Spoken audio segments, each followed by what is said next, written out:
There is something quietly strange about the way most of us sleep. Not strange in a troubling way, more like the strangeness of a word you've said so many times it stops sounding like a word.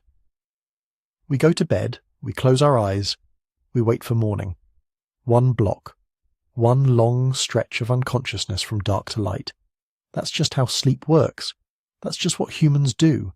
Except, is it? Because the more you pull on that thread, the more you start to wonder whether the version of sleep most of us practice today is actually a very recent invention. Whether something older, something looser, and more interesting got quietly buried somewhere in the last few centuries, and whether most of us have never even thought to ask the question. That's what we're going to explore tonight, and if you're already in bed listening to this, good. That is exactly where this is meant to be heard. Tell me in the comments where you are and what time it is right now. I genuinely check those comments, and what you find there is strange and wonderful. Someone in Oslo at 2 a.m, someone in Nairobi just after sunrise, already awake and back in bed. Someone in Buenos Aires with the lights off and rain on the window. The same episode, the same night, experienced across a dozen time zones simultaneously. There's something fitting about that for a story about how humans have always shared the darkness differently. And if you want to listen without any ads and without background music, completely clean audio, this episode is on Spotify. Following there is free and it genuinely helps keep this work going. The link is in the description. Now, back to that strangeness. Here's a thing worth noticing. Go out into the animal kingdom and look at how other creatures sleep, and you will find almost nothing that looks like what we do. Dolphins keep half their brain awake at all times, one hemisphere sleeping while the other monitors the water around them. Migratory birds can sleep in flight, catching microsessions of rest between wing beats. Elephants sleep standing for most of the night and lie down for full unconsciousness only a few hours at a time. Giraffes average less than 5 hours. Great frigate birds can go days with almost no consolidated rest while travelling over ocean. Even our closest relatives, the great apes, don't keep a rigid schedule. They nap, they shift, they respond to what's happening around them. The single, long consolidated block of sleep looks, from the outside, like a fairly unusual arrangement. And yet most of us have absorbed this deep assumption that sleeping in one clean stretch, from roughly 10 or 11 at night until 6 or 7 in the morning, is simply the correct human way. Deviation from that pattern gets labelled insomnia, or poor sleep hygiene, or a problem to be solved. We treat waking in the middle of the night as a failure. We treat afternoon drowsiness as a sign something is wrong. But what if some of those feelings aren't failures at all? What if some of them are echoes? There's a phrase that shows up in historical sources, in old medical texts, in literature going back centuries, in court records and diaries from the pre-industrial world, and the phrase is the first sleep. Writers mention it casually, the way you mention something everyone already understands. You wake from your first sleep and you lie in the dark for a while. Then, later, you fall into your second sleep. No explanation offered because no explanation was needed. Everybody knew what it meant. That simple phrase is one of the small pieces of evidence at the centre of what we're going to spend tonight carefully examining. The idea that before bright artificial light reshaped the night, many people across many cultures did not sleep in one block. They slept in two, with a quiet interval of wakefulness in between, an hour or so in the deep middle of the night, when they would lie still or get up, pray, think, talk softly, make love, check on children, step outside and look at stars. That pattern has a name now. Researchers call it segmented sleep, or sometimes biphasic sleep. And I want to be careful here about how we hold that idea, because this is an investigation, not a manifesto.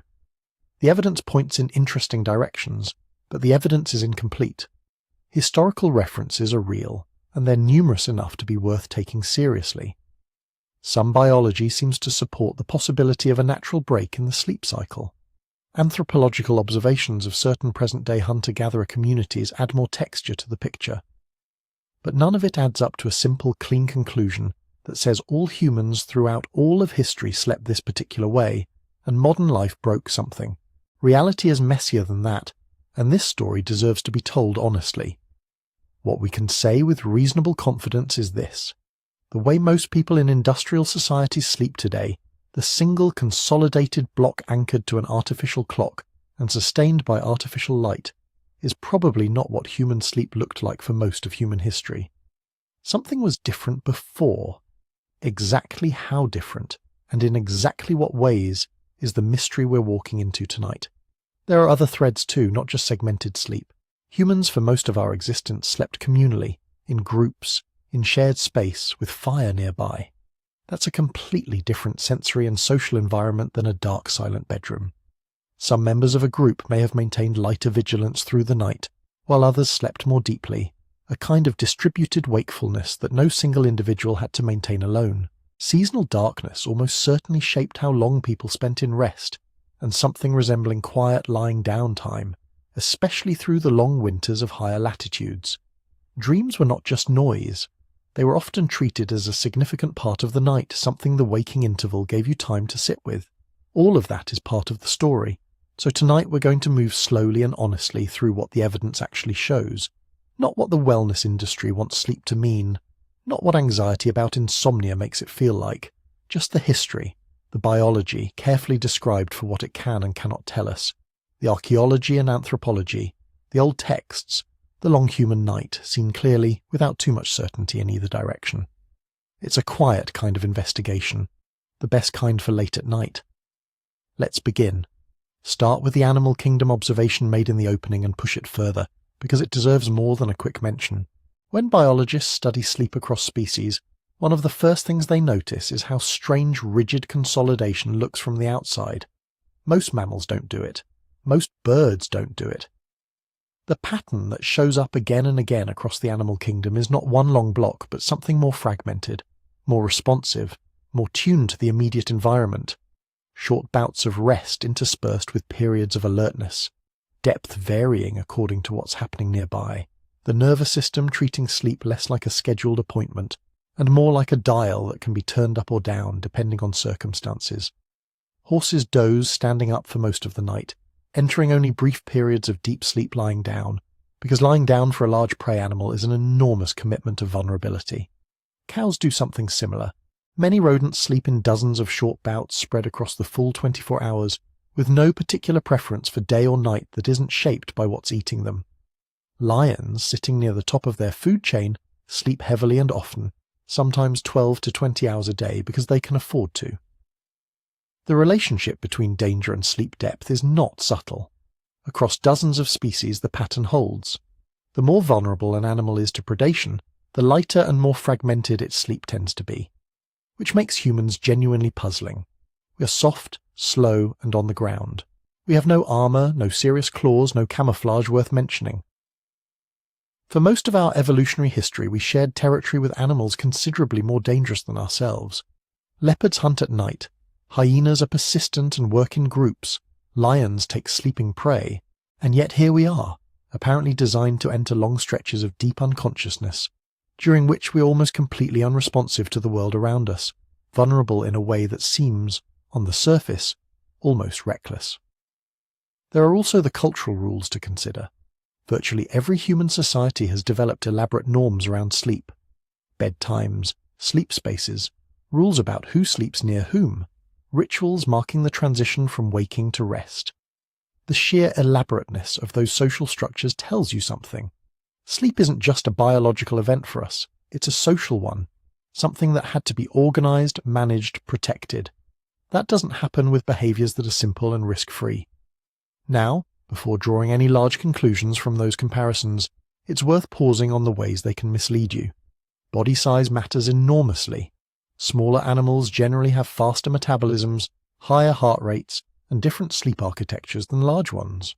A mouse and an elephant are not really comparable cases, and neither is a mouse and a human. Brain size and complexity add another layer. There's a real relationship between cognitive demand and the amount of slow-wave and REM sleep a brain appears to need. More complex social cognition, more memory consolidation required, more time the brain seems to spend doing something in the dark that sleep researchers still don't fully agree on. Humans have unusually large, unusually complex brains relative to body size, and that alone changes the calculus. Social living changes it further. An animal that sleeps in a group is not in the same situation as one sleeping alone. If some members of a group are lighter sleepers than others, if there's always someone near full consciousness even when most are deeply asleep, then the vulnerability of any single individual is partially offset by the collective arrangement. The group provides something the individual cannot provide alone. This is not a small thing. It may be one of the more important facts about human sleep, and we'll come back to it in detail later. Ecology shapes all of it. A population living near reliable water in open grassland with good sight lines sleeps differently than one pressed into caves in cold upland terrain. Latitude changes the picture. Seasonal variation changes it. The particular mix of predators and resources in any given environment would have pressed on sleep patterns in ways we can only partially reconstruct. So the comparison to other animals is genuinely useful, but it has to be held carefully. What it tells us is not that humans should sleep like horses or like lions. It tells us that sleep architecture across species is highly plastic, highly shaped by environment and ecology and social structure. And that raises an interesting question about our own species. If sleep is that responsive to circumstances across millions of years and thousands of species, why would we assume that humans evolved toward one fixed, universal pattern? Why would one rigid block be the answer across all the environments our ancestors moved through, all the latitudes they occupied, all the social arrangements they built? The honest answer is that we probably didn't. What we probably evolved was something more like a range of capacities, a deep need for rest, certainly, a biology that cycles through different stages of sleep in roughly predictable ways, yes, but layered on top of that, a considerable flexibility, the ability to consolidate sleep or fragment it, to sleep lightly or deeply depending on context, to adjust timing across seasons, to distribute vigilance across a group rather than concentrating it in any single person. Whether that means there was one specific ancestral pattern, a particular rhythm the human night settled into before artificial light rearranged everything, is a much harder question. That's what the rest of this investigation is going to try and approach, carefully and without too much certainty. But the place to start is simply this.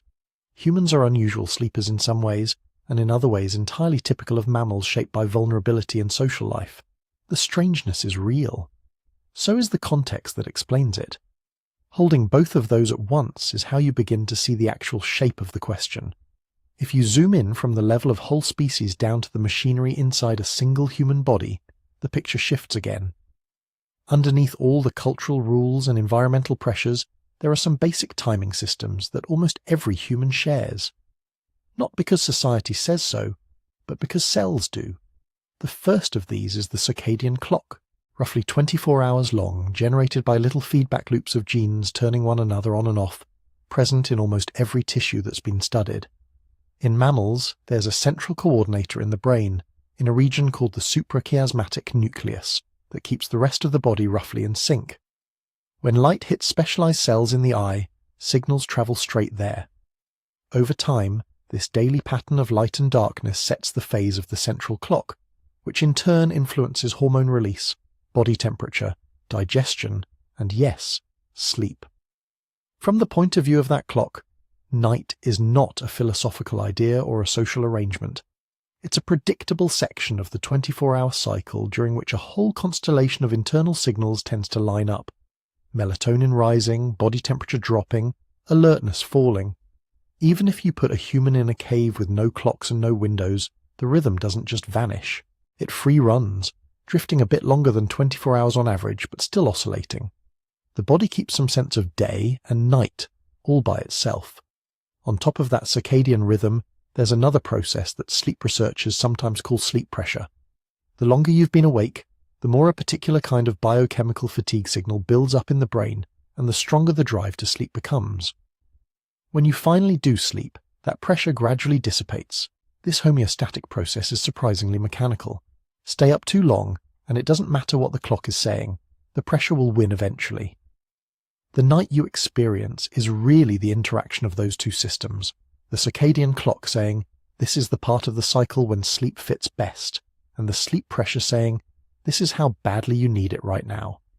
If both line up, falling asleep feels easy. If they don't, you can feel exhausted at noon and wired at midnight. Those two processes are remarkably conserved. They show up in lab studies across populations. They're visible in hormone profiles, in body temperature curves, in reaction time tests. Whatever the cultural trimmings, humans appear to come equipped with internal machinery that expects about one major rest phase somewhere in each circadian cycle, with particular windows where sleep comes more naturally. But there's a temptation here that's worth resisting. Once you know humans have a circadian clock and a homeostatic sleep drive, it's easy to turn that into a fixed prescription. To imagine some ideal ancestral schedule that biology demands, a single correct bedtime, a single correct morning, 8 hours in one solid piece, or you're defying nature. The evidence doesn't really support that kind of rigidity. One of the clearest hints comes from variation between individuals. Even in modern societies, with electric lighting and work schedules distorting things, there's strong evidence for chronotypes, natural tendencies toward earlier or later preferred sleep. Some people's clocks run a bit fast, their internal night starting and ending earlier. Others run slow, drifting toward later bedtimes and later risings if left to their own devices. This isn't just laziness or discipline. You can see it in dim light melatonin onset times, in core body temperature curves, in the genetics of clock-related genes. Families cluster by chronotype. Populations differ somewhat in the distribution. In almost any large group, you'll find people whose biology makes them most alert at dawn, and others who hit their cognitive stride in the late evening. From an evolutionary perspective, that spread is interesting. A group where everyone wanted to sleep at exactly the same time would have long stretches of maximal vulnerability. A group with staggered preferences, some naturally waking earlier and others naturally staying alert later, has a built-in form of temporal coverage. Not a conscious strategy, necessarily, but a distribution of tendencies that could make communal sleep safer. Circadian biology also shows us something else: flexibility. The central clock is not a metronome ticking away in isolation. It's designed to be reset. Change someone's light exposure, and over days to weeks their internal night will shift. Delay the timing of bright light, and circadian markers slide later. Advance it, and they move earlier. Shift meal timing and social activity, and those can tug on the clock as well, especially on the peripheral clocks in organs like the liver. Laboratory studies with carefully controlled light conditions demonstrate how malleable the phase of the circadian system can be.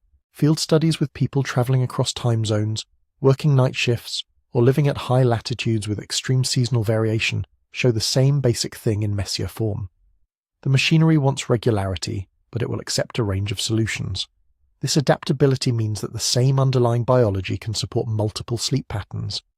A consolidated night's sleep in one culture, a long nocturnal rest plus a firm afternoon siesta in another, shorter course sleep with brief naps interspersed in yet another.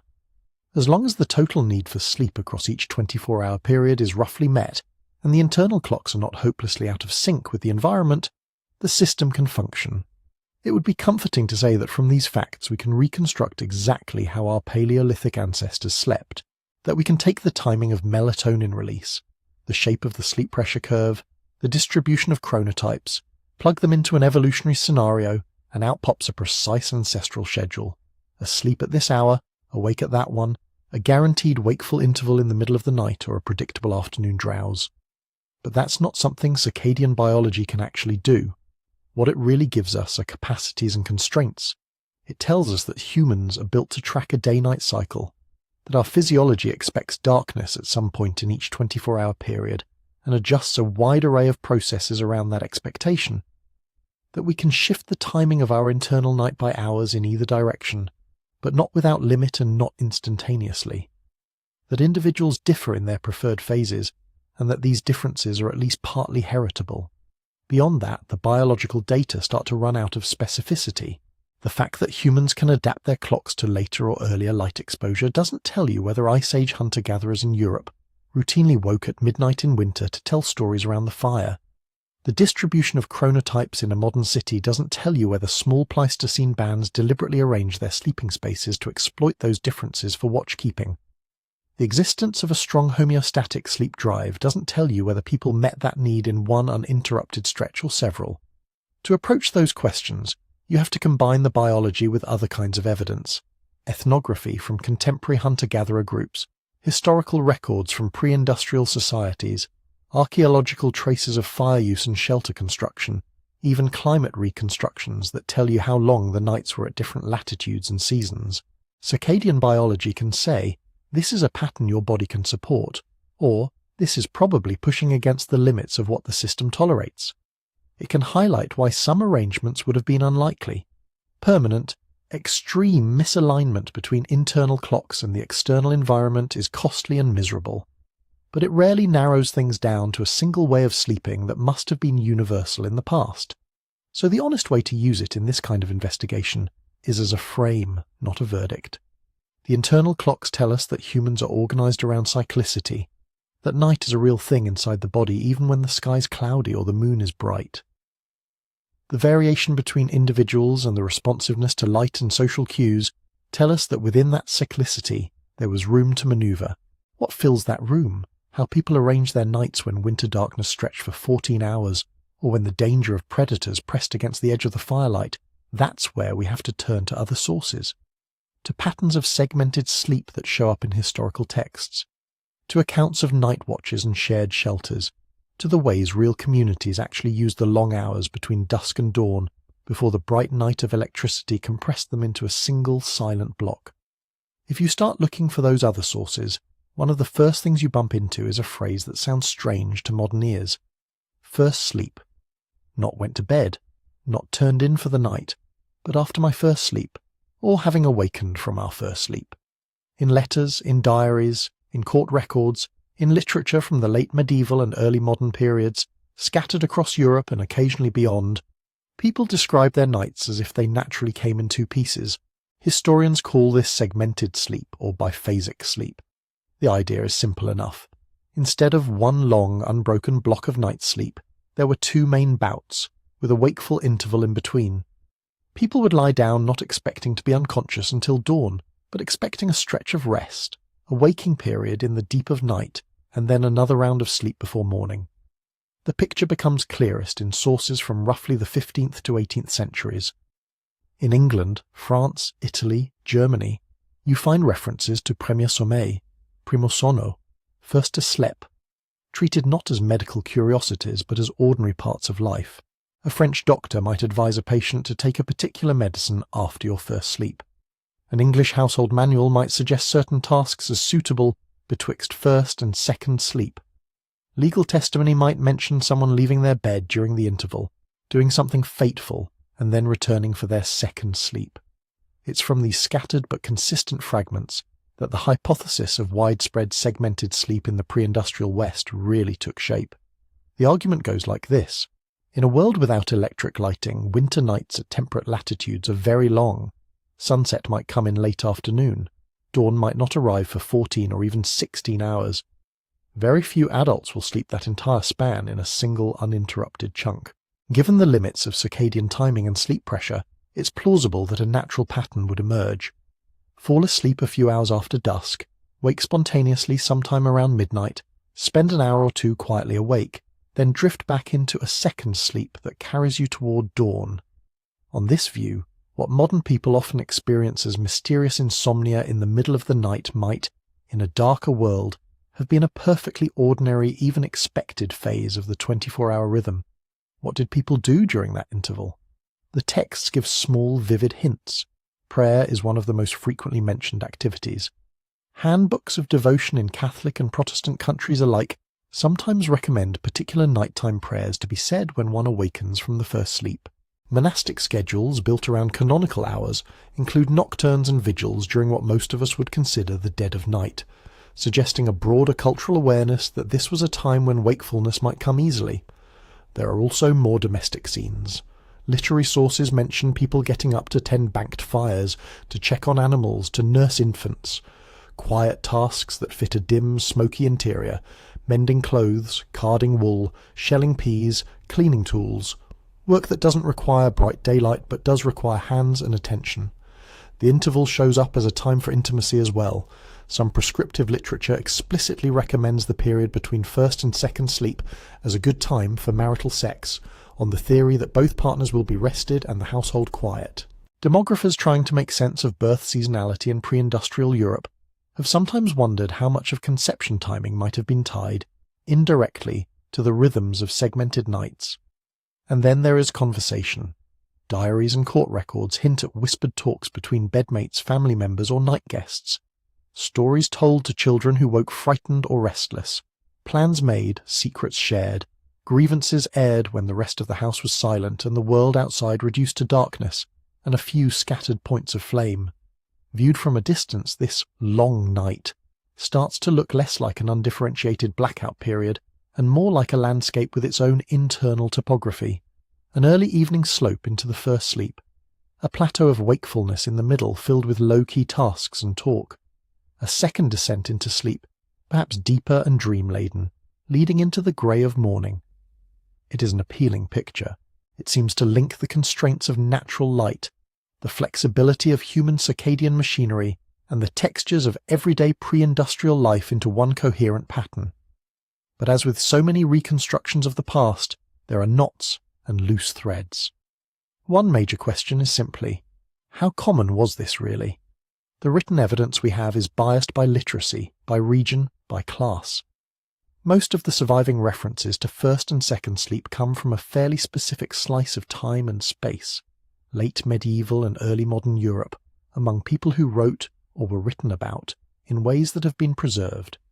That doesn't mean segmented sleep was limited to them, but it does mean we have to be careful about projecting it too confidently onto peasants in the 13th century, or onto farmers in Ming China, or onto Paleolithic bands under a glacial sky. Even within those European sources, it's not always clear whether the pattern was truly universal. Some texts speak as if everyone knew about first and second sleep.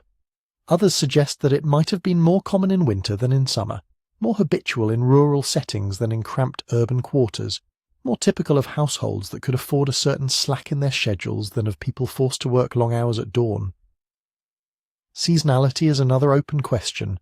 At higher latitudes, winter nights are dramatically longer than summer ones. It's easy to imagine a segmented pattern emerging naturally in January, when darkness dominates the clock, and fading in July, when the sun barely seems to leave the sky.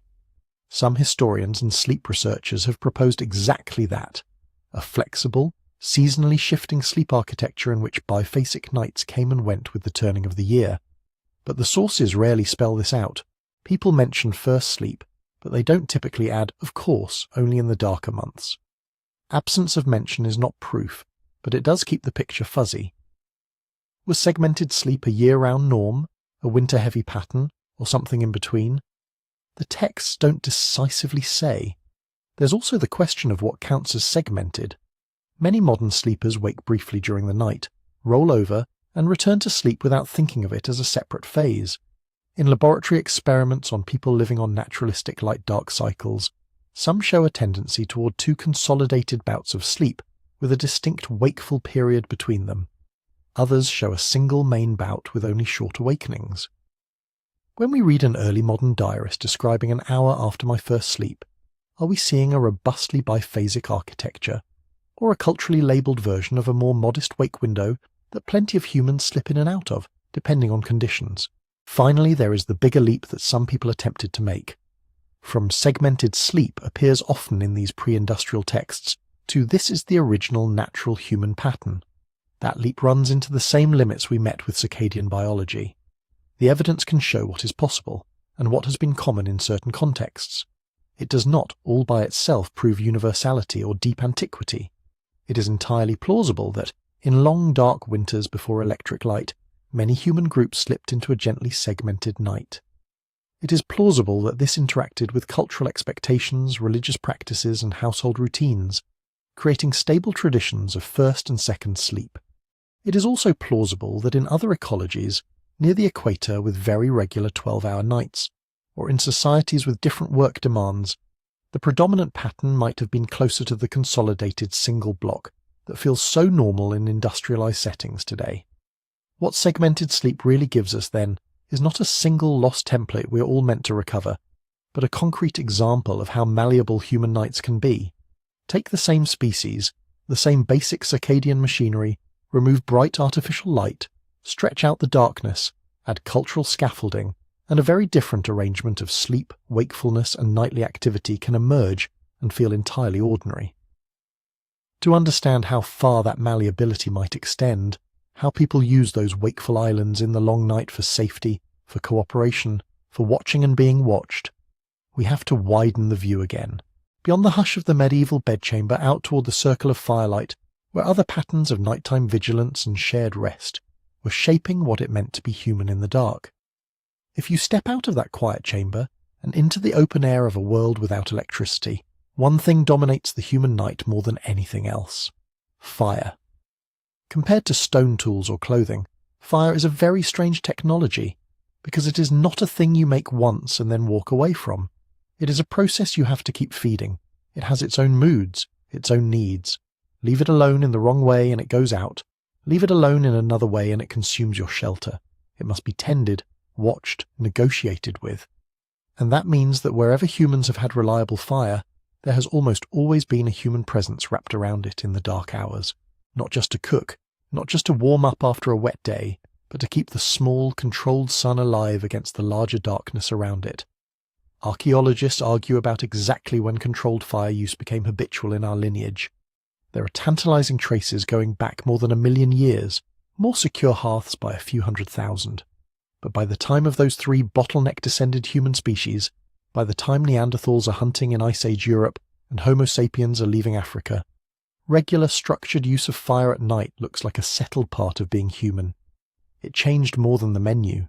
First, the obvious: warmth and protection.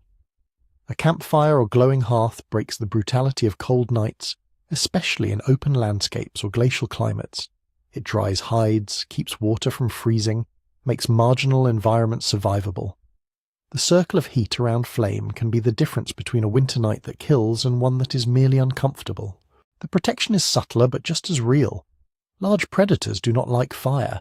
The evidence for exactly how repelled they are in different species and contexts is mixed, but from modern observations and some historical accounts, you can be reasonably confident that a ring of flame and humans is a less attractive hunting ground than a dark, silent camp. Sparks, smoke, the unpredictable movement of light, none of this looks like prey. So a group that can maintain fire through the night gains a defensive halo as well as a thermal one. You can think of it as an early, very low-tech security system, not a wall that keeps everything out, but a deterrent that makes some dangers less likely and some approaches easier to notice. But perhaps the most transformative thing fire did for the human night was much quieter. It made time. Without artificial light, dusk and darkness come quickly. You can extend twilight a little with moon and stars, with snow or sand or water reflecting a fading sky. But once the sun is gone, most human activities become difficult or impossible. With steady firelight, that squeeze eases. The day does not end when the sun sets. It thins, stretches, and spills into the hours after dark.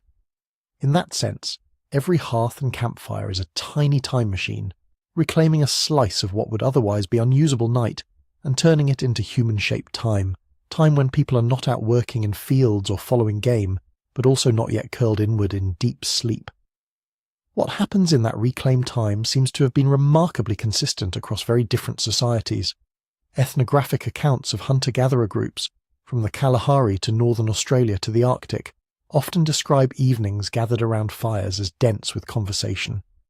People tell stories, not just entertainment, but origin myths, genealogies, accounts of hunts and travels. They share information about where game was seen, what plants are in season, who is quarrelling with whom. Children listen, ask questions, drift off. Elders hold court. Jokes, teasing, songs, arguments all play out inside that circle of light. This is where a great deal of practical knowledge is transmitted. How to shape a point on a spear, how to recognize a medicinal plant, how to read weather signs. Some of that can be demonstrated in daylight, but the verbal web that makes it make sense. What to do when plans fail, what happened last time someone tried a different route, why certain taboos exist, spins thickly in the hours after dusk, when hands are busy with minor repair tasks and people are physically close. You see similar patterns in pre-industrial villages with hearth-based evenings. Records from early modern Europe talk about fireside gatherings, or spinning rooms, where people, especially women, did handwork in company, traded news, recited ballads, courted. In colder climates, whole extended families might sleep in the same room as a central stove or chimney, with the social evening bleeding gradually into segmented night sleep. There is also strong suggestion, from many cultures, that firelit evenings opened a space for ritual. Religious stories, chants, initiation tales not suitable for daylight or for everyone's ears, small offerings to ancestors, divination practices that depend on the interplay of flame and shadow. These are not universally present, but they recur too often to ignore. The fixed, shared focus on a flickering core seems to invite a certain kind of collective attention that can easily be steered toward the sacred or the uncanny. What about the light itself in biological terms? Here we have to tread carefully. Modern sleep discussions are suffused with talk of blue light and screens, of late-night brightness suppressing melatonin and keeping us up. But science is real as far as it goes. Bright short-wavelength light in the evenings can delay the timing of certain circadian signals and make it harder to fall asleep on a given schedule. But an open fire is not a smartphone screen. Spectrally, firelight is dominated by longer wavelengths, what we register as orange, red, yellow, with relatively little in the blue. Its intensity, outside of a very small radius, is low compared to even modest electric bulbs. A person sitting a few meters from a campfire is bathing in a quite dim, warm glow, full of flicker and contrast, but not at all like the uniform, room-filling white of modern lighting. This matters because the cells in the human eye that send daytime and nighttime signals to the brain are especially sensitive to short-wavelength light. In laboratory studies, people exposed only to candlelight or very warm, low-intensity lamps in the evening show much less melatonin suppression than people exposed to cooler, brighter light. That doesn't mean firelight has no effect. Any visible light at the right time of night can shift timing a bit, but the magnitude and therefore the behavioral consequences look different. So one plausible picture is that our ancestors used firelight to extend their evenings socially without pushing their biological night as forcefully as we do with electric light. They might fall asleep a little later than they would in total darkness, especially in the company of gripping stories or serious disputes, but the soft, narrow spectrum glow would not flatten their circadian signals in the same way as a ceiling full of LEDs. It is tempting to push this further and say, firelight was natural, screens are unnatural, and therefore the former supported some ideal ancestral sleep pattern, while the latter distorts it. This is where the evidence runs out and cultural longing begins. We do not have fossil melatonin traces from Pleistocene campsites. We cannot run randomized controlled trials on Neanderthals. What we have are modern physiological experiments with approximate light sources, ethnographic descriptions of how people in low-light societies actually use their nights, and scattered archaeological signs of hearth placement and use. Those give us support for some cautious claims. Firelight almost certainly carved out evening social time beyond sunset. It likely did so in a way that was less disruptive to circadian timing than modern bright blue-heavy light. It created a shared, luminous center around which talk, work, and ritual could accumulate, making the pre-sleep hours dense with culture. Beyond that, we step into informed speculation. Did regular firelit evenings encourage a more segmented, biphasic night by concentrating active wakefulness early and making midnight calm feel natural? Possibly. Did the very presence of a tended hearth at all hours mean someone was always semi-awake, turning the group's sleep into a patchwork of overlapping rests rather than a single synchronized blackout? That is plausible too, and it points toward our next theme. Because once you have heat and safety and story in the evening, you also have another quieter function of fire. It anchors a watch. Someone has to feed it. Someone has to notice when the sparks change sound or when eyes gleam just beyond the light. Around that task, whole systems of night vigilance began to form, tying together human sleep, predator risk, and the choreography of who stays awake when. Being asleep is, from a cold evolutionary point of view, a terrible idea. You're immobile. Your awareness of the outside world plunges. Your muscles slacken. If you're in deep sleep and something touches your foot, it can take long seconds to reach full wakefulness. In the modern world, that usually just means fumbling for an alarm clock. In a world full of lions, leopards, hyenas, rival bands of humans, sudden storms and flash floods, it can mean being caught half paralyzed in the worst possible moment. Most animals do it anyway because the upside is huge. Sleep restores, repairs, consolidates memories, keeps neural systems from sliding into static. But nothing in evolution is free. Every adaptation arrives as a trade-off with something else. For creatures that live on the ground, not in burrows or tree holes, the trade-off of sleep is especially sharp. Our ancestors lived out that trade-off every single night. Imagine a small band of people on the African savannah 200,000 years ago. They have fire. They have spears, perhaps some kind of shelter, a rock overhang, a ring of brush.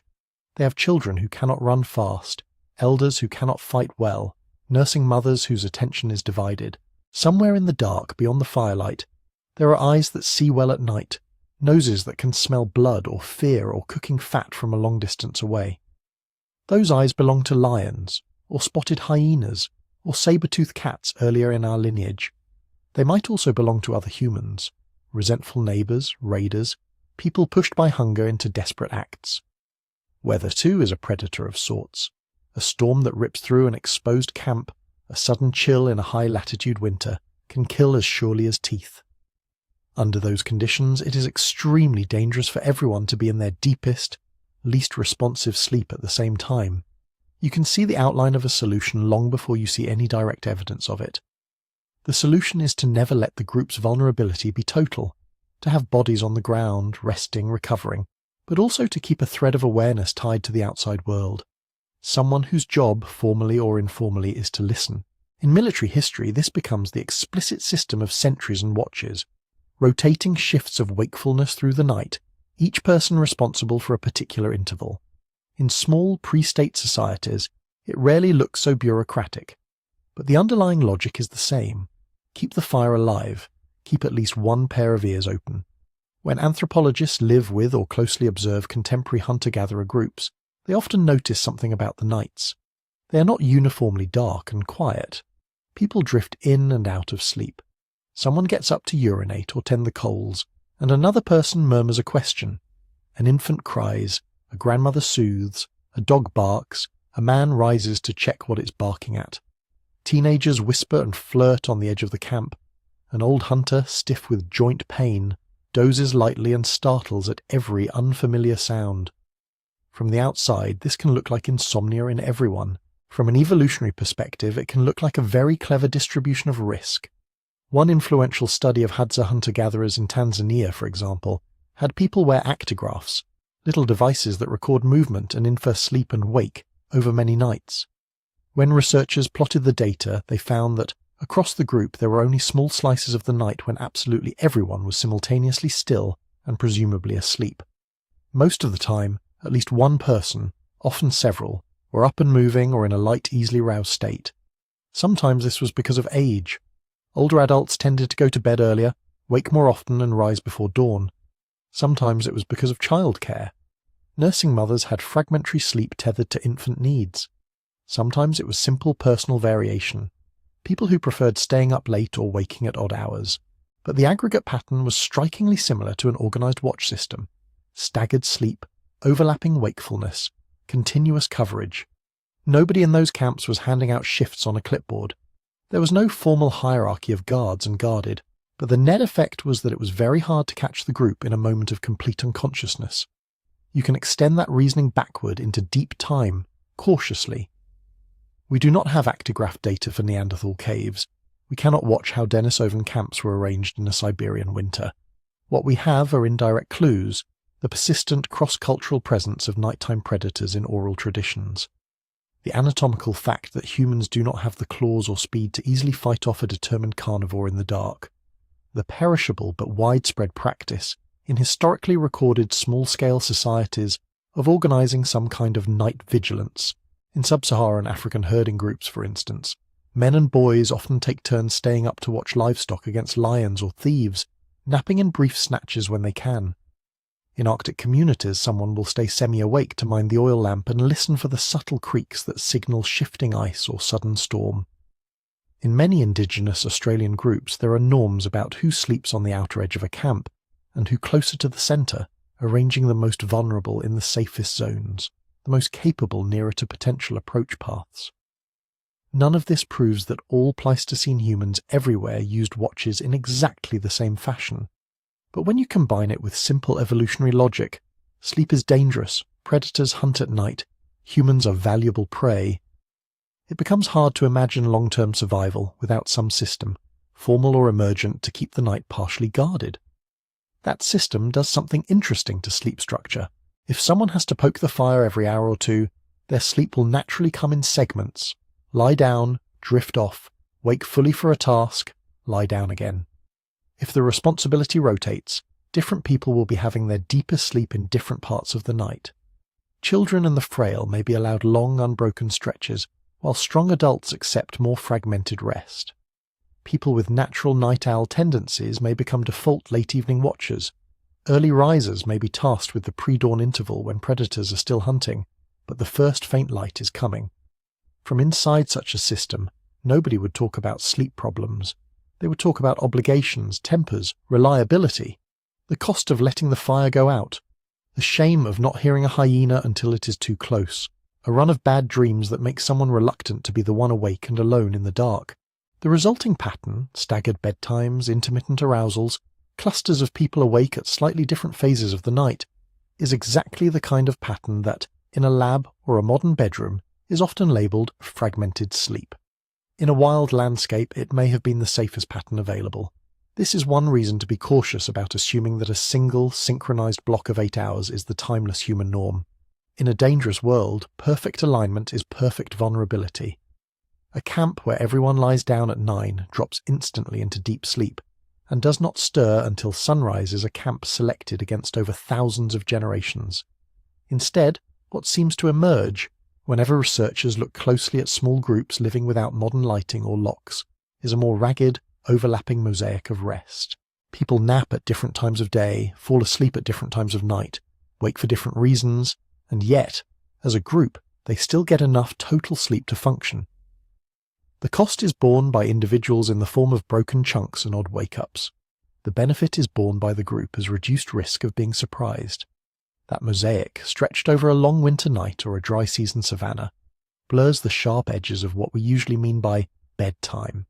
It creates natural pockets of wakefulness around midnight, in the small hours toward dawn, pockets in which someone is stoking the embers, someone is listening to the wind, someone is quietly thinking their own thoughts while the rest of the camp dreams.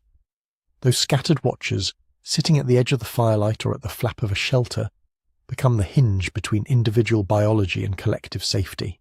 They also become the bridge into our next question. If human nights were full of these overlapping schedules and partial awakenings, what did that do to the way people slept together, literally, as bodies sharing warmth and space? And what kinds of small communal worlds grew up around that shared uneven rest? To get at that, you have to stop imagining a person in a bed and start imagining a camp. Not a nuclear family behind a locked door, but a cluster of people who are kin in a broad elastic sense. Siblings, cousins, in-laws, affines, friends who have become like family over long years of shared scarcity. Children of different ages, 1 or 2 infants, a handful of teenagers, several adults in their prime, 1 or more elders who are starting to weaken but carry a vast amount of memory. Now imagine the temperature dropping after sunset. Our species is not especially well insulated. We have relatively little body hair, a high surface area to volume ratio in children, and a metabolism that is efficient but not magical. In a cold night wind, a solitary human body lying on the ground loses heat rapidly. Pile 2 or 3 bodies together and the rate of heat loss drops. Put them in a ring, feet toward the fire, backs pressed to more backs, and the shared boundary of warm skin and trapped air becomes a collective shield against the cold. This is thermodynamics, not sentiment. Experimental work with modern campers shows that huddling drastically reduces the amount of energy each person needs to maintain their core temperature. Shepherds in mountains, soldiers in trenches, unhoused people in cities all reinvent the same arrangement over and over, bodies pressed together, turning an exposed surface into an interior. That simple, practical advantage alone makes it plausible that, for most of human history, sleeping alone was the exception, not the rule. The other obvious advantage is protection. 1 person asleep under a tree is easy to surprise. 10 people in various depths of sleep on the same patch of ground are harder. Someone will cough, shift position, murmur in response to a noise. Sound travels farther at night over cooler, denser air. A rustle in the brush may wake the lightest sleeper, who in turn wakes someone else, and within seconds the camp has moved from dreamy stillness to wary attention. In this sense, communal sleep is not just a side effect of living in groups, it is part of the defense system. Eyes and ears are scattered through space, not concentrated on a single body. Startle responses propagate. A child cries out in a nightmare. A parent's adrenal system is already primed and half awake. If it's nothing, everyone drifts back down. If it's something, the response can be almost instantaneous. There is a third layer, the constant problem of children, Human infants are exceptionally slow to mature. They cannot cling to fur. They need to be carried, soothed, fed frequently around the clock. A mother on her own, trying to meet all of those needs while defending herself and foraging by day, has a very narrow margin for error. A mother embedded in a camp has options. She can doze while a grandmother rocks the baby. An aunt can take a turn walking a colicky newborn. A teenage sibling can lie on the outside of the sleeping cluster and be the one to get up if a pot tips or a dog growls. Anthropologists sometimes call this alloparenting, care by individuals other than the biological parents. At night, alloparenting tends to collapse into the fabric of communal sleep. Whose arm is around which child when everyone wakes suddenly? Whose body the toddler has burrowed against? In a tight group, it often doesn't matter. Heat and reassurance are fungible. Elders, too, alter the pattern. As people age, their sleep tends to become lighter, more fragmented. They wake more often to shift aching joints, to urinate, to follow the restless loops of an older brain. In a private bedroom, this can feel like a disorder. In a camp, a lightly sleeping elder may become an informal sentinel. They stir when the fire sinks, toss in a log, listen to the distant calls of night animals, mentally track who is back from a hunt and who is still out. Put all of this together, heat conservation, mutual protection, childcare, the altered sleep of adolescence and age, and you start to see why solitary, sealed-off sleep is such a recent luxury. The baseline human night is a tangle of bodies and roles. Who lies near the fire and who closer to the edge, who ends up next to small children, who routinely takes the spot nearest an entrance, ready to intercept whatever might come. Once you pack many sleepers into a small space, the night changes in other ways. Absolute silence becomes impossible. Someone snores. Someone talks in their sleep. An infant fusses. Milk lets down. There is a brief, wet, hungry pause, then a steady, suckling rhythm. Someone's dream takes a sharp turn and they jerk awake, breathing hard. Someone else, on the other side of the fire, rolls over and elbows a cousin in the ribs. In that environment, the nervous system has to learn a particular kind of filtering. Total arousal at every sound would mean nobody ever gets deeply rested. Total indifference would be dangerous. What seems to emerge, in both contemporary small-scale societies and historical descriptions of crowded dwellings, is a partial tolerance. A learned ability to sleep through routine camp noise, while still reacting quickly to deviations from the norm. That filtering is easier when people's rhythms are roughly aligned. If most of the camp tends to drift off after a certain amount of post-dinner talk, and most tend to wake around dawn, their internal clocks start to mesh. Not perfectly, remember the staggered awakenings, but enough that the times of greatest quiet coincide and the times of activity cluster. Children entrain to the pattern by osmosis. Teenagers test its boundaries. New spouses adjust their inherited schedules to each other and to the wider group. The result is not a metronomic communal 8 hours. It's something fuzzier. A shared envelope of night within which individuals sleep and wake float up and down. Infants tug on that envelope constantly. A baby who wakes hungry every 90 minutes will drag a mother's sleep into narrow bands whether she wants it or not. If several infants in a camp are on slightly different schedules, the odds that the whole group gets an uninterrupted stretch drop further. But the disruption is also distributed. One baby's mother might be dozing while another is up. A grandmother might take over for a while, because the sound of crying wakes her anyway and she's long past needing a full night to function. If you widen the lens beyond an idealized small band, the picture becomes even more complicated. Communal sleep is not automatically cozy harmony. In crowded longhouses and tenements and barracks, it can mean listening all night to someone else's cough. It can mean quarrels over snoring, turf battles over sleeping spots, simmering resentments about who always ends up near the drafty door. It can magnify tensions between in-laws, or between co-wives in polygynous households, or between age groups who want different things from the night. Observers of 19th century boarding houses, for instance, describe dormitory rooms full of restless bodies, whispered arguments, illicit conversations pulling some people into wakefulness while others beg for quiet. In some indigenous longhouses, ethnographers report rules about who may speak after a certain hour, precisely because gossip and feuds kindled in the dark could fracture the group. Even in small foraging camps, the intimacy of shared sleep can be fraught. Jealousies surface when someone chooses to lie near a particular person. A chronic insomniac might be labelled strange or dangerous. A habitual late-night storyteller might be beloved by adolescents and quietly resented by exhausted parents. So, when we imagine ancestral communal sleep, it's important not to romanticize it as a soft blur of mutual comfort. It was also a site of negotiation, control, sometimes coercion. Who was allowed to sleep next to whom carried implications for alliance and status. Who commandeered the warmest spot could signal subtle hierarchy. What seems consistent across very different cultures, though, is that the night was rarely a time of entirely private rest. Sleep was woven into a social fabric. Your dreams, your startles, your sighs were events happening in a shared space, with witnesses and consequences. That social embedding has one more implication. If the camp is arranged to protect the vulnerable and to keep heat and attention circulating, then any individual's sleep is always being shaped by others' needs. A mother's sleep architecture is changed by her infant, a young man's by his turn on the outer ring, an elder's by the duty or the habit of tending the embers. The group does not just watch over its members, it actively sculpts their nights.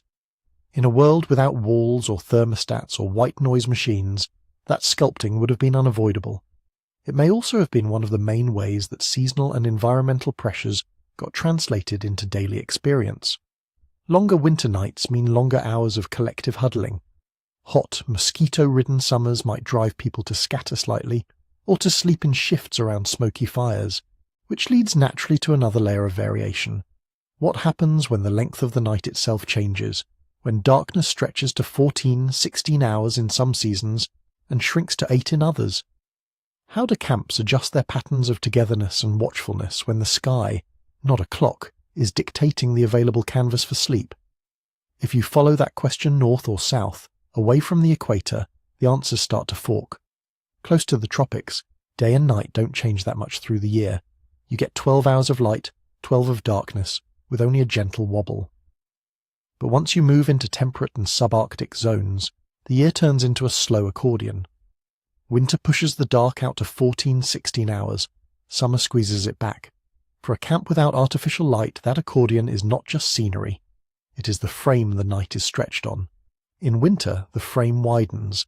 Imagine your camp in a high-latitude valley in midwinter. The sun skims low over the horizon for a few hours at midday and then drops. Dusk comes early and lingers. By late afternoon, the world is already dim. By early evening, it is night, and it will stay night for a very long time. That gives you a strange kind of abundance, an overabundance of darkness. You cannot simply sleep straight through all of it. Human bodies, even without clocks and phones, have limits. There is a homeostatic drive for sleep that builds up with wakefulness and eases as you rest, and there is a circadian system that continues to hum in roughly 24-hour cycles. Put those together and you get something like 9, maybe 10 hours of total sleep in a 24-hour period under ideal conditions for many adults, not 16. So a 16-hour winter night becomes too big for a single unbroken block. It has to be filled with other things. One way to fill it is with segmentation. You can lie down not long after dark, doze off for several hours, wake in the depth of night when your sleep pressure has drained, and find yourself in that peculiar liminal state the historian Roger Akirch dug out of early modern European sources. First sleep behind you, second sleep ahead, and a watchful, inward, sometimes sociable interval in between. In diaries and court records from before electric lighting, people in Northern Europe write quite casually about this pattern. They wake after midnight, say their devotions, smoke a pipe, talk with whoever else is awake on the pallet or the bed. Some have sex, some think, some tend the fire. After an hour or two, sleep returns and they slide into a second stretch that carries them toward dawn. Was this uniquely European? Probably not. The physiology that allows it is not local. The same circadian underpinnings, the same tendency for sleep to come in waves when the dark is long, exists in all of us. In laboratory studies where people are given very long dark periods, 14, 16 hours of enforced low light, modern volunteers who grew up with clocks and bulbs often drift into segmented sleep spontaneously. The brain seems to like organizing an excess of darkness into 2 main bays of sleep, with a tidal pool of quiet wakefulness in between. Now picture how that plays out in a cold winter camp. The early part of the night is a crush of bodies, chiming with the needs of the very young and very old. The first sleep drops like a heavy curtain. Then, some hours later, people begin to surface, not all at once, and not fully, but in overlapping arcs. An elder who wakes to the rasp of his own cough, a nursing mother whose baby stirs, a teenager who cannot fall back under as easily as a child. The camp enters a different gear, not the daytime buzz of foraging and tool-making, not the hushed descent of early night, but a low, embanked wakefulness. Embers are poked, a log is added, a whispered conversation ebbs and flows. Someone steps just beyond the circle to urinate and scans the silent tree line. Someone else lies still, eyes open in the dark, following the loops of an unhurried mind. In that middle night watch, stories can accumulate. Plans for the next day can be made. Quiet rituals can unfold that do not need the whole camp's attention. The elongated winter night becomes not just more time to sleep, but more time in a protected, low-light world where the boundary between sleep and waking is thinner.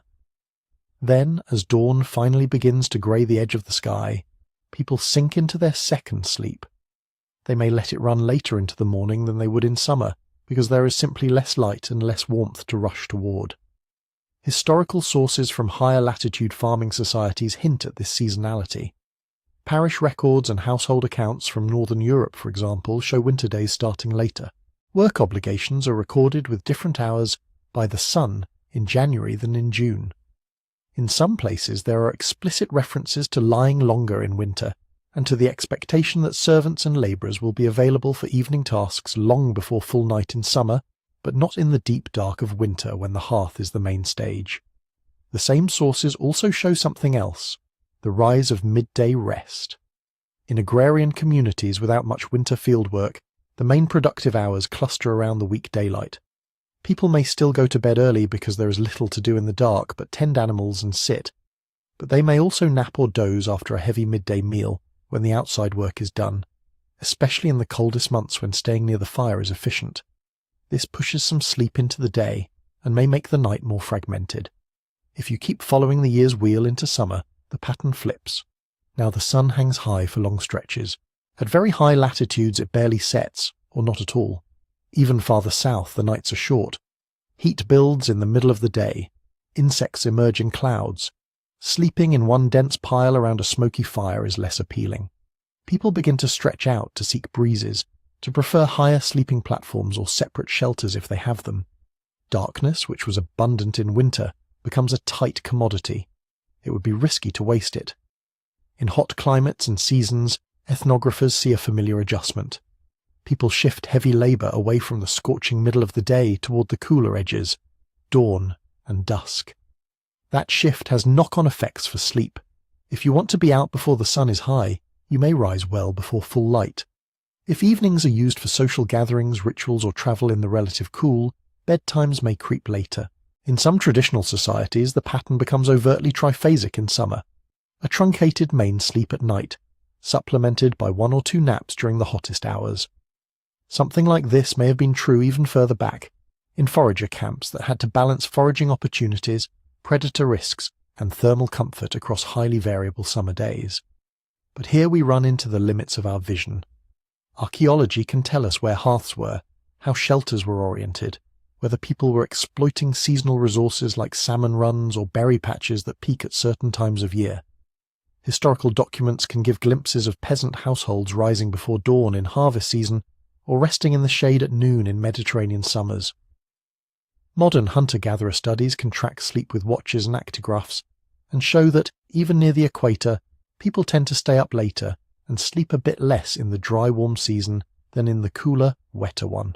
What we cannot yet say with confidence is which exact seasonal patterns were typical for Paleolithic humans at different latitudes. Did most high-latitude foragers in the Pleistocene adopt a routine of strongly segmented winter nights and compressed, nap-supplemented summer sleep?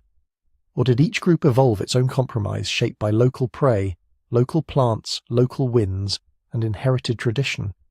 Did some lineages become so attuned to long winters that their internal clocks shifted, favouring extreme larks or extreme owls seasonally? Did others cling more tightly to a single, robust circadian anchor, using firelight and social timing to smooth out the sky's wild swings? These are, for now, questions with more plausibility than proof. What seems reasonably clear is that the human sleep system is capable of accommodating all of these seasonal games. It can stretch, segment and redistribute rest across the 24-hour cycle when darkness swells, and it can compress and fragment it when darkness shrinks. Social structures, who keeps watch, who tends fires, who is allowed to nap, take those physiological possibilities and turn them into habits. If you hold in mind that accordion of the year, the winter night expanded, the summer night tight, and remember that our ancestors lived inside it without clocks, you begin to see why a single invariant sleep schedule may be a poor guide to our species' past. Instead of one timeless pattern, there may have been a whole repertoire of seasonal modes, some shared widely, others intensely local, each one layered on top of the basic demands of safety, warmth, and cooperation.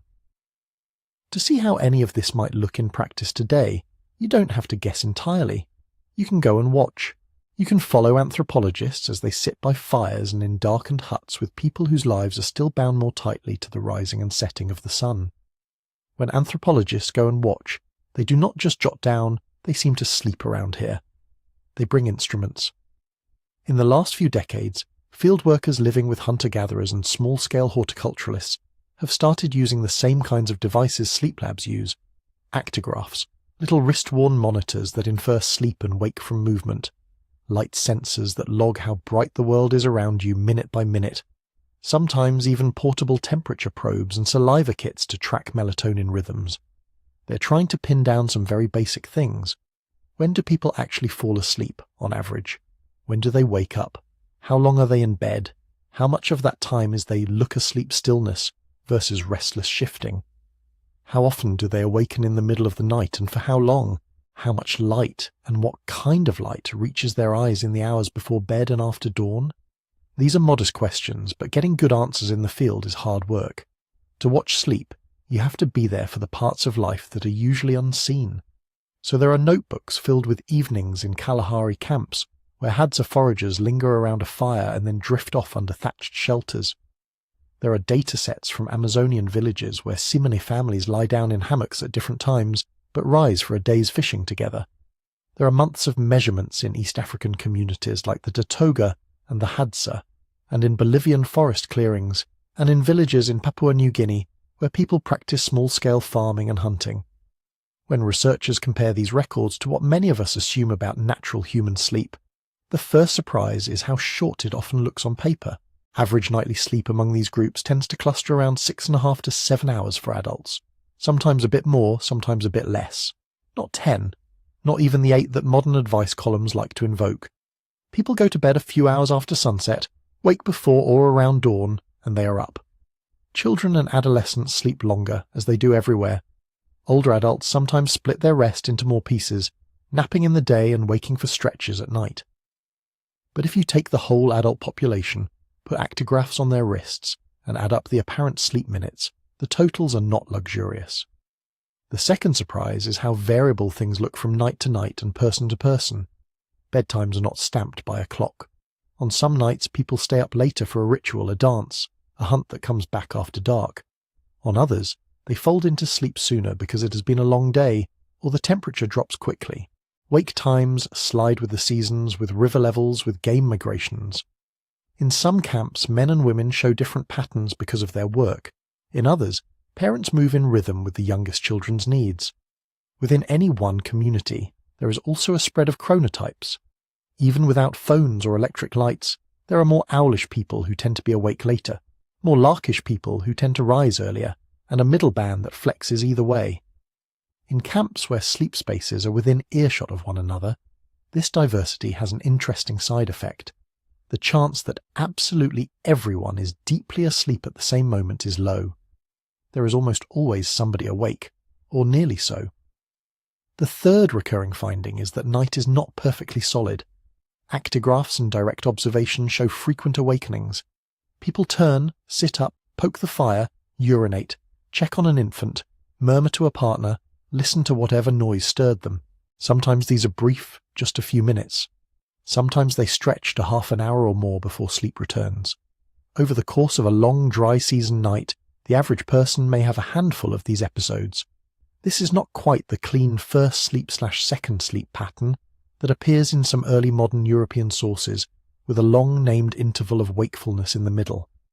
The awakenings are often shorter, more scattered, yet they point in the same direction. Under low technology conditions, continuous unbroken sleep every single night is not the default. Light measurements round out the picture. In these societies, people's eyes see very little bright light at night. Firelight and dim lamps rarely reach the intensity of a heavily lit city street, let alone a supermarket aisle or phone screen. Even when people are awake well after sunset, the glow wrapping their retinas is weak and redshifted. By contrast, daytime light is often much stronger than what indoor workers in industrialized societies experience. Hours outdoors under open sky bathe the circadian system in vivid daytime cues, so from these camps at the forest edge and the savannah's rim, a sketch emerges. Relatively short but efficient nocturnal sleep, laced with awakenings, buffered by strong, regular natural light cycles, and embedded in a social context where sleeping and waking are communal affairs. It is tempting to take this sketch and declare, this is how humans are meant to sleep. It is also misleading. None of the groups just mentioned live in a Pleistocene museum. They are not frozen in time. They are contemporary people, living in contemporary ecologies, navigating markets, missions, national borders, climate change, logging concessions, cattle herds, diseases introduced in the last few centuries, and all the frictions of contact with states and cities. Even in communities that still hunt and gather much of their food, plastic buckets and steel tools have found their way in. Some camps now use flashlights. Some villages have a generator that runs a single bulb in the evening. Trade goods move along trails that did not exist 1,000 years ago. Mission schools and government clinics sometimes set schedules that ripple back into the forest and the bush. Ecologies have changed too. Predators that once prowled the edges of the firelight have been pushed back or extinguished. New hazards, from armed poachers to road traffic, have appeared. Rivers flood differently after upstream deforestation. Game animals shift their ranges in response to hunting pressure and climate. All of these things can tug at sleep timing, duration and security. And beneath all of that sits a more basic caution. There never was a single, original human schedule for them to preserve in the first place. Foragers 20,000 years ago in Ice Age Europe did not face the same conditions as foragers 20,000 years ago in tropical Southeast Asia, let alone 200,000 years ago in Pleistocene Africa.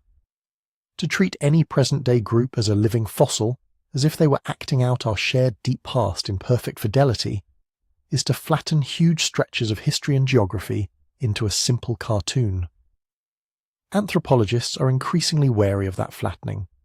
When they present sleep data from hunter-gatherers and small-scale farmers, the careful ones emphasize these limits. What we are seeing, they say, are examples of how human sleep can organize itself in relatively low-technology settings today, not a direct window into some pure ancestral state. Yet, even with all those caveats, the data are invaluable. They push back against the idea that there is one narrow ideal block of 8 silent hours that defines human normality. They show that adults can be healthy and functional on 7 hours of nightly sleep embedded in bright days, that multiple awakenings do not automatically mean pathology, and that it is entirely ordinary for sleep to be shaped by season, work, danger, and social life. They also widen our sense of what counts as night. In a Hadza camp, night includes the gossip and laughter around the fire before people drift off, the midnight rustle when someone stands up to toss on a log, the early morning quiet when a few people sit awake in the dark waiting for the first hint of dawn. The boundary between sleep and waking is porous, braided through with shared time. Taken together, these studies offer not a single answer to how humans should sleep, but a reminder that our species' sleep has always lived on a broad landscape. Somewhere on that landscape, segmented winter nights in early modern Europe find an echo in scattered awakenings under African stars. Somewhere else, modern city dwellers who wake for an hour at 3 a.m.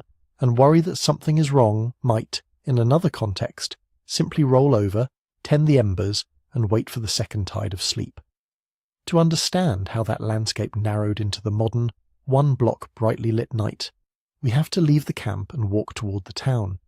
When you step into those towns, the first thing that changes is not the clock. It is the night itself. You no longer have a dome of sky and a ring of fires. You have walls, lanes, upper stories, shutters, doors. You have people stacked vertically above and below you, separated by wattle and daub, floorboards, tiles, thatch. but you still do not have the modern night. For most of history, even wealthy cities did not glow the way a modest suburb does today. Streets were dim, patchy, often unlit. Public lamps where they existed were few, weak, and frequently extinguished to save fuel. Oil and tallow were expensive, candles were rationed. Curfews were common, both formal and informal. In many medieval European towns, bells mark the evening closure. The cover fire bell that told households to bank their hearths, douse open flames and stay inside. In some places, authorities literally locked city gates and patrolled for unauthorized light, on the theory that lamps invited fire or trouble. In other regions and periods, rules were looser, but the underlying fact was steady. After sunset, darkness was not an inconvenience. It was a governing force. Inside houses, light clung to a few small sources, a central hearth, a rushlight sputtering in a corner, a candle spared for a necessary task. Rooms away from these points dropped quickly into shadow. Upstairs spaces with no direct firelight could be almost as dark as the street outside. Within that dim envelope, families arranged their nights. The line between day's work and night's rest was not as sharp as we might imagine. For many households, especially in winter, there was an early evening phase of activity after the main meal. Tools were mended, nets untangled, wool carded, clothes darned, accounts tallied by whoever could read. Grain might be ground, bread set to rise, leather scraped. These were tasks that could be done by feel or with minimal light, stretching the productive day without burning much fuel. Then, gradually, people lay down. In one-room cottages, this might mean beds along the wall or shared pallets on the floor, adults and children close to the residual heat of the hearth. In larger houses, apprentices or servants in lofts or side rooms, masters and mistresses in a main bed, infants in cradles wedged at arm's reach. Sleep came, but it did not seal the night into a solid block. For one thing, houses themselves demanded attention. Fires had to be managed. A hearth left completely unattended might die down so far that relighting in the morning was costly or impossible. So someone, by custom or by habit, might wake to rake the coals, add a small log, check that sparks were not creeping into the thatch. Animals were close. In many peasant homes and some townhouses, livestock were stabled under the same roof, separated by a half wall or partition. Even where animals were kept outside, they were near enough that a restless cow, a fox in the henhouse, or a dog's sharp alarm could pull people to the threshold in the small hours. Human bodies, too, were never perfectly quiet. There were chamber pots to be used, aches that grew sharper in cold and stillness, coughs that flared when smoke pooled in low rafters. Sickness did not politely wait for morning. Someone burning with fever or a child struggling to breathe turned the night into a vigil. Births, which could not be scheduled, pulsed through the dark at every hour, summoning midwives and neighbours from their beds. In such a world, it would be surprising if sleep were not fragmented. Within a single household, different ages and roles tugged at the night in different ways. An older relative might doze early, wake for long stretches, and then doze again. Adolescents might slip out to see friends or lovers under cover of curfew, then climb back over thresholds in the deep dark. A journeyman baker might rise long before dawn to fire the ovens, his schedule running ahead of the rest of the house. Across the street or in the next lane, there were others who treated the night as their working day. Watchmen, constables, and occasional patrols, night soil carriers, tasked with moving waste before morning, midwives on call, in port towns, dock workers moving cargo on tides that did not respect sunset. In some periods, taverns and alehouses that stayed open into the dark, their muted clatter leaking into adjoining rooms. The result was a town where the boundary between waking and sleeping was porous, not just within a family but across the whole community. You can hear echoes of this in court records, city ordinances, and stray diary entries. People complain about the noise of night carts, of arguing neighbours, of drunken songs under the window.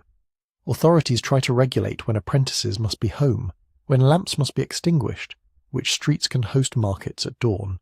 All of this only makes sense if there is a steady traffic of bodies and voices in the hours we are now taught to think of as universally asleep. In the middle of that, an individual's night might resemble a loose braid. An early stretch of sleep after the hearth is banked. A period of wakefulness to tend the fire, soothe a child, listen to the muffled sound of a cart rattling over cobbles or the footfalls of the watch. Perhaps a whispered conversation, a brief prayer, a return to bed. then another descent into sleep until the first light seeps through shutters or the bells call for matins. Historians who have combed through early modern European sources have found references to first sleep and second sleep that suggest people were not only experiencing such patterns, but naming them. Others caution that evidence is patchy, and that we cannot be sure how universal or uniform these practices were. In many non-European towns, we lack similar written records, though travellers' accounts and later ethnographies hint at comparable rhythms where artificial light remained scarce. What can be said with some confidence is that pre-industrial towns did not enforce a single, tightly sealed night. They multiplied the sources of disturbance and the reasons to be intermittently awake, while still leaving the dark strong enough to pull most people, most of the time, towards sleep. In that sense, they sit between the hunter-gatherer camp and the electrified city. More walls, more neighbours, more institutional schedules, still no bright blanket of light to flatten the hours into an undifferentiated day. To see how that middle place helped crystallise the idea of a proper night with ordered halves, we have to move closer to those people lying awake between their first and second sleeps and listen to what they said they were doing there. If you listen closely, one word keeps slipping into those midnight spaces: dreams. No matter where you look in human history, the fact of dreaming is there. A hunter sleeping under a baobab, a monk in a stone cell, a merchant in a crowded inn, a child on a pallet by the hearth. Closed eyes, altered awareness, strange images that feel real and then disintegrate with the dawn. Cultures disagree wildly about what those images are. In some traditions, dreams are literal messages dispatched by gods, ancestors, or spirits. They are instructions, warnings, negotiations conducted in another register. In others, dreams are wayward, unreliable, something to be distrusted or treated as madness. Some societies carve out a sacred category for particular dreams: first hunt dreams, initiation dreams, dreams that arrive at certain times of life or under certain conditions. But what you do not really find is a culture that says we don't dream, or dreams mean nothing at all. Even when dreams are dismissed, they are dismissed with explanation, with theory. People argue about them, record them, recount them, legislate around them. Prophetic dreams that change the course of a kingdom. Nightmares used as evidence of witchcraft. Visions that testify to sainthood or demonic attack. Dreams have always pressed on the edges of waking life. Now fold that basic fact back into a segmented night. If you have a long stretch of darkness, an early period of deep sleep, and then a natural waking in the middle hours, you're not simply getting up from one lump of formless unconsciousness. You're waking out of specific cycles of brain activity. Modern sleep science, looking at people wired to machines in controlled environments, sees a pattern. Periods of non-REM sleep, some very deep and slow, alternating with periods of REM sleep, when the brain's activity spikes, and the vivid, story-like dreams we tend to remember are most common. The details are complicated, and the boundaries blur, but a few broad points are relatively secure. Non-REM sleep, especially the deeper stages, seems crucial for certain kinds of physical repair, and for some aspects of memory consolidation. REM sleep is also involved in memory processing and emotional regulation, though exactly how is still fiercely debated. When you wake abruptly from REM, you're much more likely to report a clear narrative dream. In a compressed one-block night, you may pass through these stages several times, but you do not necessarily wake up right after the most intense dreaming. Whatever you experience dissolves as you sink into the next cycle, or surface into a groggy, light-filled morning. In a world of first and second sleep, the timing shifts.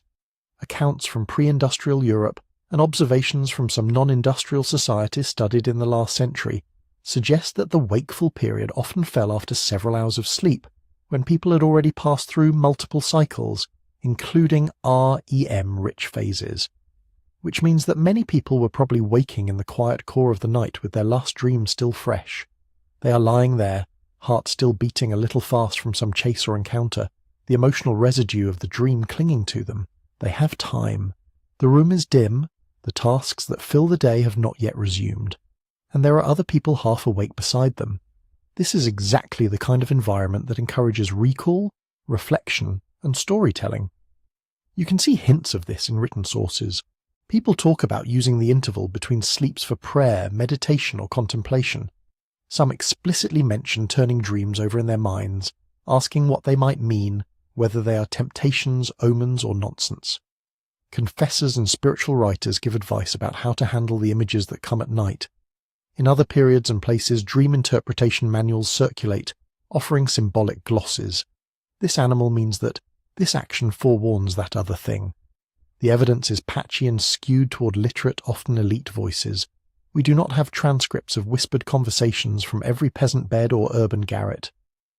But it is hard to imagine that only scholars and clerics were talking about what they had just seen in their sleep. A long shared midnight pause is fertile ground for, "Let me tell you about my dream." From a modern scientific perspective, we have to be cautious here. The existence of such a social niche does not prove that dreams evolved for storytelling, or that their biological function, if they have one, is to strengthen group bonds. The best supported claims about dreaming are modest. REM and non-REM sleep both play roles in learning and memory. Sleep in general helps the brain clean up and reorganize recent experience. Emotional memories seem to be particularly affected. Some studies suggest that dreams can weave new events into older networks of meaning. Beyond that, things get speculative quickly. Still, we can lay out possibilities without pretending to certainty.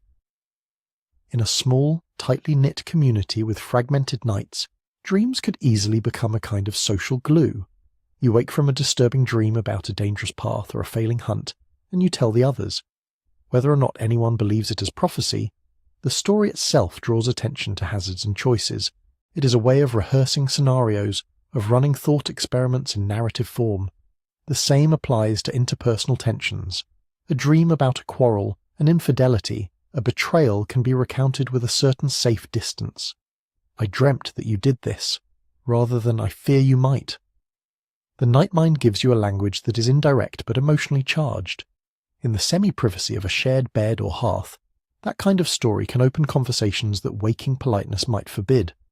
Dreams can also be appropriated by institutions. Religious movements, political factions, healing cults all at various times have framed certain dreams as especially authoritative. Sanctuaries where people slept in hopes of curative visions, courts that weighed dream testimony, poetry and myth that crystallized around recurring dream images. If you imagine centuries of nights where people routinely surface between sleeps, revisit their dreamscapes, and talk about them, it is not hard to see how a reservoir of shared symbols could build up. A particular animal that means danger here, a particular ancestor who always appears in times of crisis, a particular landscape that stands for the boundary between worlds. None of this requires that dreams have a single, fixed, biological purpose. It only requires that humans are meaning-making creatures who cannot resist turning raw mental noise into story. The segmented night, with its built-in pause, provides a stage for that alchemy. In the flicker after first sleep, before the weight of second sleep settles again, people have a space that is neither fully day nor fully oblivion. A liminal interval where the waking mind and the dreaming mind overlap just enough to allow traffic between them. Out of that traffic can come comfort, fear, prophecy, nonsense, art, gossip, and, over long spans of time, myth. So when we talk about a forgotten pattern of human sleep, we are not only talking about when people lay down and got up. We are talking about how entire worlds of meaning were woven, night after night, out of whatever their brains happened to throw on the inner stage. But that world was about to be lit from the outside. Once the darkness itself began to thin, the shape of the night mind would change along with it. When people later wrote nostalgically about the good old nights, they were not thinking of some Paleolithic campfire.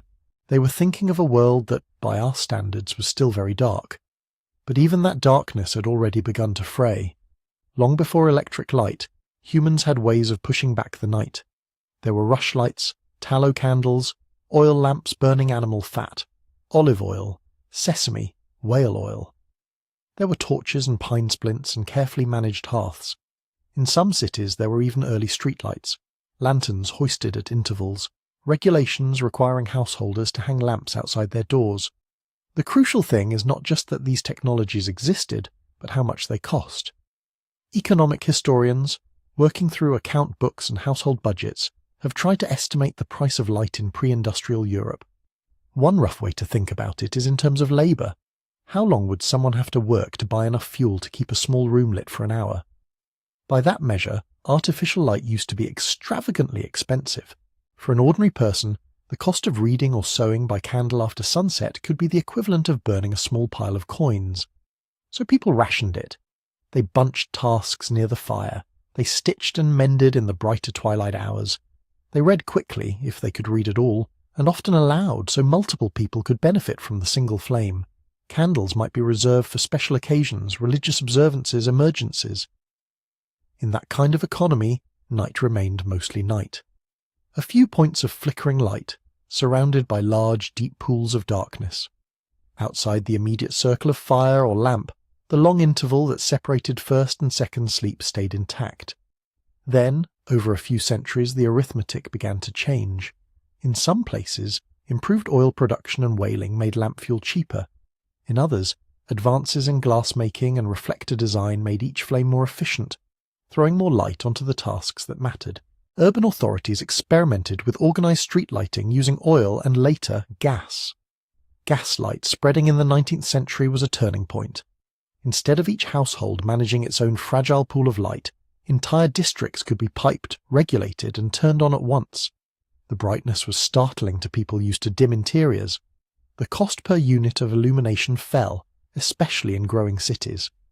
Then, at the end of the 19th century and into the 20th, came electric light. Carbon filaments, tungsten filaments, power stations, wiring networks. The details are complex, but the broad pattern is clear. In a few generations, the cost of putting a bright, steady light into a room dropped by orders of magnitude. Historians who graph this change like to point out that, in terms of labour time needed to buy an hour's worth of reading light, the curve does not just slope downward, it plunges. What had been a luxury became routine. What had been rationed became taken for granted. Flip a switch, and the sun, or something like it, came back. From the perspective of sleep, this did something very simple and very consequential. It made it easier to stretch the evening. If you no longer have to conserve every minute of flame, you can comfortably keep the room bright for hours after sunset. You can eat later, talk later, work later, play cards later, attend a lecture or a concert or a club meeting later. As cities lit up, more and more social and economic activity migrated into the post-sunset zone. The early part of the night stopped being an automatically quiet, low-stimulus period, in which it made sense to drift into first sleep soon after dark. It became a prime time. In that new schedule, the long, dark mid-interval between sleeps had less room to exist. If you go to bed much later, after many hours of bright light, your first block of sleep shifts forward. You still have roughly the same biological need for total sleep time, shaped by circadian rhythms and homeostatic pressure, but the fixed anchors in your environment have moved. There is some experimental evidence consistent with this. In the 1990s, when researchers had people live for weeks in artificially extended dark periods, without access to modern lighting schedules, many participants drifted into a segmented pattern reminiscent of historical descriptions. First sleep, waking, second sleep, all unfolding without conscious effort. When those same people returned to ordinary life, saturated with evening light, the consolidated one-block night came back. That does not prove that artificial light single-handedly killed segmented sleep. Human sleep is influenced by many factors: work demands, social expectations, diet, noise, temperature, stress. But illumination is one of the clearest levers humans have pulled on a grand scale. As evenings brightened, incentives shifted. Merchants could keep shops open after dusk. Theatres and music halls could run late performances. Newspapers and factories could extend working hours. Cafes, salons, and later, cinemas and dance halls turned the early night into a marketplace of attention. A nighttime economy emerged step by step, not as a sudden decree, but as an accretion of habits and opportunities. If you were a printer, you might take on an extra job because you could now work by gaslight. If you were a clerk or seamstress, your employer might expect you to stay later because the office or workshop was now usefully bright instead of murkily symbolic. If you were a customer, you might linger in a lit street instead of going straight home. All of this tugged sleep toward the back of the night and compressed it. You can see traces of this in diaries and social commentary from the 19th and early 20th centuries. Observers complain that people are turning night into day, that youth are out carousing when they should be in bed, that respectable families are allowing themselves to be seduced by gaslit boulevards and later, electric marquees. At the same time, reformers worry about the opposite problem: exhausted workers stumbling home from brutally long shifts. The same lights that made an evening's leisure possible also made it easier to demand 12 or 14-hour workdays. From our vantage point, it is tempting to draw a simple moral line. Darkness equals natural, segmented, wholesome sleep. Light equals artificial, compressed, unhealthy sleep. But that would be anachronistic and, in important ways, wrong. Technology does not rewrite human biology overnight. Our circadian systems did not suddenly reset when Edison's bulbs flickered on. The brain structures and hormonal cycles that evolved in a world of firelight and long winter nights were still there and are still there now. What changed first were the patterns of opportunity and pressure around that biology. When light was scarce and expensive, it was economical to align social life more closely with the sun and with the fire's fading glow. When light became cheap and abundant, it became economical to use the dark hours for things other than sleeping and dream talk. Given enough time, such shifts can feed back into behavior, expectations, and perhaps even, over evolutionary spans, gene frequencies. But on the scale of a few centuries, we are mostly seeing cultural adaptation, draped over an ancient physiological scaffold. The brightening of the night did not erase the underlying tendency toward fragmentation. It covered it with a layer of habits, clocks, and obligations that made other arrangements more convenient.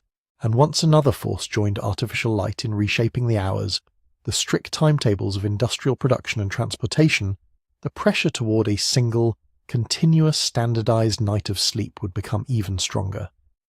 Industrial time did not arrive as a vague cultural mood. It arrived with bells, whistles, and factory sirens. For most of human history, people organized their days by local cues: the sun, the temperature, the behavior of animals, the bells of a nearby church, the habits of neighbors. Time was approximate, elastic. Morning and evening were broad zones negotiated socially. Even when mechanical clocks appeared in monasteries and tower steeples, they measured hours more for prayer and ritual than for precise wage calculations. The early industrial period changed what clocks were for. If you are running a watermill or a small workshop, you can tolerate some drift. Workers arrive when it is light, leave when it's dark, maybe take longer breaks in the hottest part of the day. But if you are running a factory powered by a steam engine, with hundreds of workers feeding, tending, and monitoring an intricate assembly of machines, that looseness becomes costly. You need everyone at their station when the boilers come up to pressure. You need the carders and the spinners and the weavers to be synchronized. You need shipments to arrive when someone is there to receive them. Time itself becomes a kind of raw material, to be measured, budgeted, and enforced. Historians of labor describe this as the rise of clock time. Not just clocks existing, but clocks being used to define what counts as work, what counts as lateness, what counts as a complete day. Factory gates opened and closed at specific hours. Pay was tied to shifts. The whistle or bell did not just mark the passage of time, it commanded bodies. Once you start paying people by the hour, sleep becomes something else. It becomes a tool for punctuality. You're no longer just sleeping until you feel rested enough to rise, feed the animals, light the fire, and see what the day demands. You're sleeping so that you can wake at a fixed moment, alert enough to avoid losing wages or incurring fines. The exact time you fall asleep matters more. The acceptability of waking in the night matters less than your ability to perform at 6 a.m. At the same time, another quiet revolution was underway inside the home. The architectural historian's way of telling this story involves floor plans. In many medieval and early modern houses, especially at the poorer end, sleeping was a communal, improvised activity. People slept in the main room near the fire, in alcoves, on benches, in shared beds. Privacy in our modern sense was scarce. The boundaries between waking and sleeping space were porous. The same spot might host late-night conversation, a first sleep, a waking interval of prayer or maintenance, and a second sleep before dawn. As wealth accumulated and building styles changed, more households acquired separate bedrooms. Corridors began to appear, decoupling sleeping spaces from main living spaces. Beds themselves became more substantial. Larger frames, thicker mattresses, elaborate textiles. In some cultures, especially among the middle and upper classes, the bedchamber became a space associated with modesty, intimacy, and seclusion. This new architecture did not invent solitary sleep, but it made it more practical and more desirable. If each nuclear family and sometimes each individual has a separate bedroom, any nocturnal wandering or talking or shared mid-sleep activity becomes more complicated. An interval of wakefulness in the middle of the night is now something that happens alone, in a quiet, insulated space designed to muffle disturbance. The room cues you. This is a place for lying still, not for casual conversation with others who are also awake. Cultural norms followed the walls. Advice literature in the 19th and early 20th centuries increasingly framed a good night's rest as something continuous and undisturbed, happening behind closed doors. Middle-class anxieties about noise, neighbours and respectability reinforced the idea that proper households settled down at a set hour and stayed that way until morning. Children were sent to bed at prescribed times. Guests were given their own rooms. The idea that several people might cycle through sleep, wake, and sleep again in the same shared space began to look old-fashioned, even suspect. Then there were schools. As compulsory education spread, children's schedules were yoked to institutional timetables. A school day might start at 8 or 9 in the morning, regardless of season, demanding a predictable morning routine. Parents now had to orchestrate not only their own arrival at work, but their children's arrival at school, often with commuting time in between. The daily pattern of an industrial or post-industrial family began to crystallize. Early rising, daytime absence for work and school, evening reunion, then a compressed block in which to eat, talk, complete chores and homework, and finally sleep. In this pattern, the flexible, tiered night of older, rural households had little room. If you must wake at 6, get children ready by 7, and be at a factory or office by 8, the simplest way to manage is to set a fairly fixed bedtime and aim for one continuous stretch. If you happen to wake in the middle, lingering in a relaxed, contemplative interval becomes less attractive. You may worry about being tired at work. You may lack company. You may lack tasks that fit that time and space. The wakeful interval is no longer an accepted, socially supported phase of the night. It begins to feel like a problem. Wage labour reinforces this across generations. Workers on rotating shifts, early shifts, or late shifts all have to contort their sleep around external demands. Even those with more regular hours live in a world where public transportation, shop opening times, entertainment schedules and broadcasts are organised around assumed blocks of wakefulness and rest. The 9-to-5 day and the roughly 8-hour night are not biological laws, but they are woven deeply into modern institutional design. What gets lost in this regime is not just a particular configuration of hours. It is a set of social roles and expectations that once hovered around the night. In older communities, there was often an understood place for people who tended fires, watched for danger, or kept company with the sick or anxious in the small hours. There was room for seasonal drift, longer nights and altered sleep in winter, shorter nights and different rhythms in summer. There was a quiet acceptance that waking in the middle of the night was ordinary, sometimes even useful, a time for reflection, prayer, storytelling, small repairs, or whispered conversation. Under industrial time, those patterns become harder to sustain. A winter's longer darkness does not dramatically alter factory shifts or school bells. An individual's tendency toward midnight wakefulness clashes with standardized expectations of uninterrupted rest. The ancient pattern of sleep as a lightly held, socially embedded sequence of phases gives way to sleep as a single, privatized, tightly scheduled block. It is important not to romanticize the past. Pre-industrial nights were also full of cold, fear, and fatigue. Industrial schedules brought real benefits, predictable pay, coordinated transport, shared public institutions. But the cost of that coordination included a narrowing of the spectrum of normal sleep. Somewhere in this narrowing, the older tolerance for broken nights, seasonal variation, and nocturnal sociability faded. The one-block night became not just common, but normative, even morally charged, a sign of discipline, health, and modernity. The physiology beneath it, tuned over millennia to long dark winters, firelit camps and flexible communal schedules, did not disappear. It simply had to express itself under a new set of rules. If we step back from the factory whistles and bedroom doors and try to see the whole arc, a different picture of human sleep starts to emerge. It is not the picture most of us grew up with. The modern ideal is simple, clean, and very appealing to bureaucrats and timetable makers. One person, one bed, 1 block of sleep, 8 hours if you are virtuous, maybe less if you are busy and important. Anything that strays too far from this pattern acquires a label: insomnia, hypersomnia, delayed phase, advanced phase. The language itself suggests deviation from a central proper form. But when you line up the clues from hunter-gatherer studies, historical documents, circadian biology, and the archaeology of fire and shelter, that central form starts to look more like a recent compromise than an ancient law. Biologically, humans do have a strong circadian system. Our body temperature, hormone levels, and alertness tend to follow a roughly 24-hour rhythm tied to light and dark. We are not like some animals that can nap in tiny fragments around the clock without much structure. At the same time, the details of how we sleep inside that daily rhythm are surprisingly flexible. In winter, at high latitudes, your ancestors could have faced 14 or 16 hours of darkness. In the tropics, they might have had 11 or 12.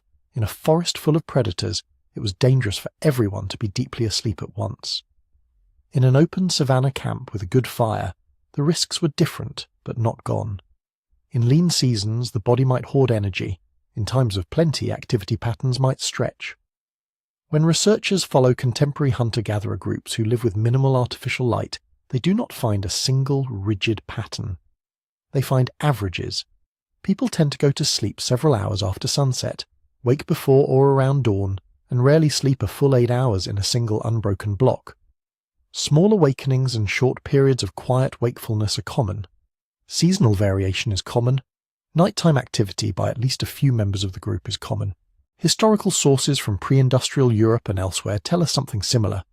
Mentions of first sleep and second sleep, of midnight prayers, of neighbours visiting between those sleeps, of watchmen and shepherds and nurses whose work belonged to the small hours. Taken together, this evidence points less to a single ancient schedule and more to a capacity. Humans seem to have evolved for adaptable sleep, not random, not chaotic, but tuned by several overlapping forces: risk, light, season, and community. Risk meant that someone usually needed to be at least lightly awake. In a small camp, that could be an older person, a nursing parent, a restless teenager, a self-declared night watch. Sleep might therefore be staggered through the group. Not everyone lying down and rising together, but overlapping waves of drowsiness and alertness, like breathing. Light meant that darkness was rarely absolute. Even before fire, there would have been moonlit nights and starlight, but fire changed the texture of the night more profoundly. Firelight draws people together. It also alters melatonin release, nudging the clock. In a firelit camp, you can easily imagine a rhythm where people drift towards sleep soon after the flames die down, wake for a while when the fire needs tending, or when the cold seeps in, and then sink back for a second stretch. Season meant there was no single, right length of night. Long winter evenings created extra hours that could be filled with storytelling, repair work, whispered plans, or contemplation folded into the space between sleeps. Short summer nights compressed everything: work, food, talk, and rest. Sleep could become more consolidated by necessity, or broken into a main stretch at night with smaller rests during hot afternoons. Community bound all of this together. Humans are not solitary nesters. For most of our history, we have slept near others: kin, partners, children, companions. Communal sleeping systems allow for redundancy. If one person's sleep is lighter, the group is safer. If several are awake, they can share stories or keep watch. If a child cries, help is close. In such a world, the ideal is not an individual perfectly sealed off in continuous oblivion, but a group achieving enough rest collectively while maintaining awareness. Within this adaptive framework, multiple plausible ancient patterns fit quite comfortably. Segmented sleep, one period after dusk, a waking interval around midnight, a second period toward dawn, makes sense on long nights, especially in colder climates where tending the fire and checking on animals or stored food are useful tasks. Staggered group sleep, different people dropping in and out of deeper and lighter sleep across the night, makes sense under predation risk or in volatile social environments, where an entirely unconscious camp would be vulnerable. Opportunistic rest, dozing during the warmest part of the day, napping during travel pauses, taking short sleeps after intense hunting or gathering, makes sense whenever work demands or resource booms make the usual nightly pattern insufficient.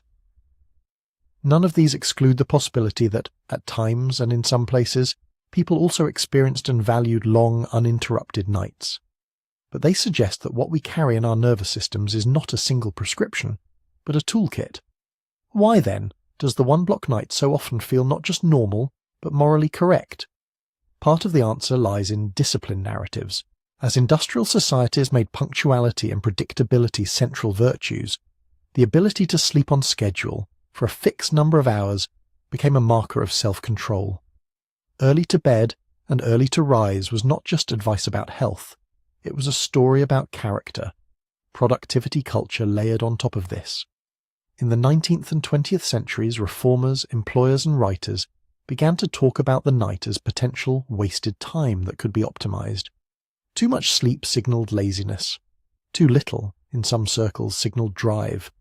The quiet, ambiguous middle of the night, the place where first and second sleep once met, did not easily fit into measures of output. Meanwhile, the medicalization of sleep gathered pace.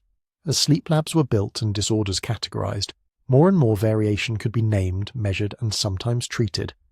This has brought real relief to many people, but it has also reinforced an image of one baseline normal, deviations from which are framed as problems, even when those deviations might be very old human possibilities expressing themselves under new conditions. It is worth pausing here for a brief note before we go deeper into that mystery.